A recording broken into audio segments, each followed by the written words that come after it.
Hello, Latin one. We're going to go ahead and do review 4E today, the story of Mucius giving a lesson in Roman virtue. It's on page 182, and as usual, if I dive into the historical stuff and interesting facts along the way, then this might turn into a two-part video. Things that you need to keep in mind, I'm trying to be as faithful to the tenses as possible, so if you've already translated it, this is even better. If not, go ahead and hit pause, go translate it, and then come back with a red pen so that you can correct your mistakes. As always, if you want feedback from me, please email me at damian-harmony@scusd.edu with the Google Doc of it, and I will give you all the feedback that you need. If you're, for some reason, not one of my students, don't email me there. All right, so beginning with review 4E. It's the first paragraph here that we see. It's on page 182, like I said, and here we go. Porsenna, the king of Eclusini, was already besieging the city Rome for a long time. Therefore, the Romans, because they were not able to bring food into the city, were perishing of famine, or they were dying of hunger. Then a certain soldier, a certain Roman soldier, Gaius Mucius by name, or named Gaius Mucius, both work, who was wishing to save the citizens and the country, or the homeland, decided to kill Porsenna. Now we're on to line 5. And so Mucius went to the Roman senators and said, I have in mind to cross the Tiber River and to enter into the camps, and here camps, it looks plural, and I'm okay with you translating it plural, but technically it's one of those words that is always plural in Latin, but we can translate it as singular. So camps or camp. So I intend to cross the Tiber River and to go, or to enter into the camps of the enemies. That's plural. There, I want to kill the king Porsenna. The senators responded, if you wish to try this, it is allowed to you. Now, here's kind of an interesting thing. They didn't tell him, yes, go do it, and you have our blessing. They just said, if you want to try, it is allowed. It's a very Roman way to do it, but also keep in mind, assassinating someone else's king is kind of a big no-no in society.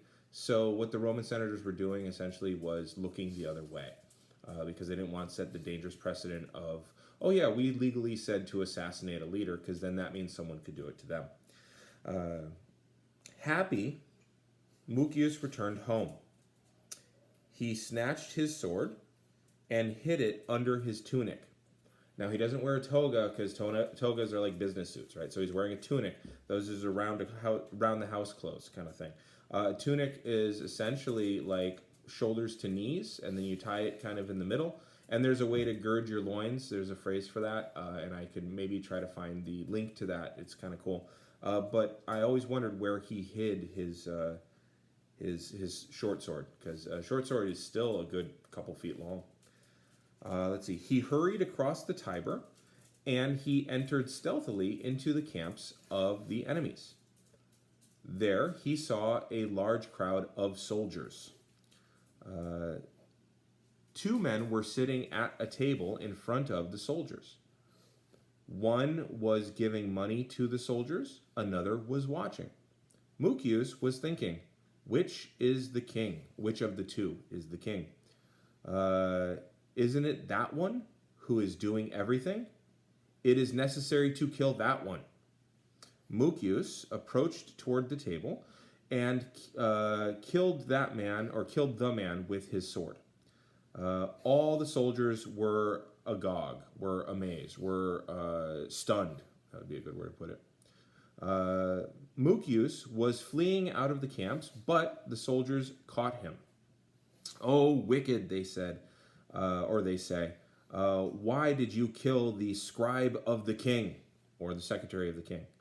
So what happens is the king has a secretary who keeps track of everything. He's the paymaster, and he's the one that hands out the money, but the king is there to make sure that it's done well, and also so that people know who to thank for it. And then Mucius responds with the most badass answer you could have.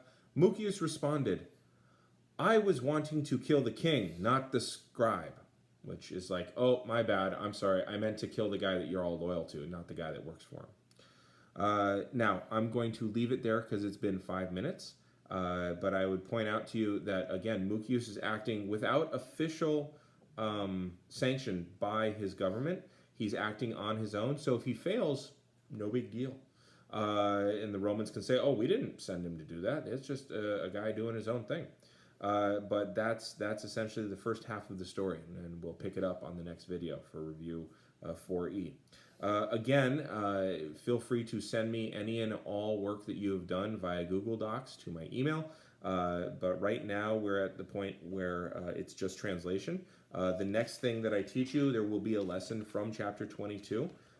First off, they've completed all of the cases, and they finally think that you're ready for the dative.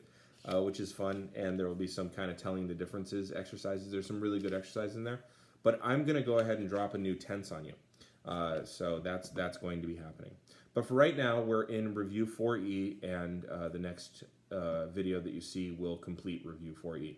All right, I'm going to push the button.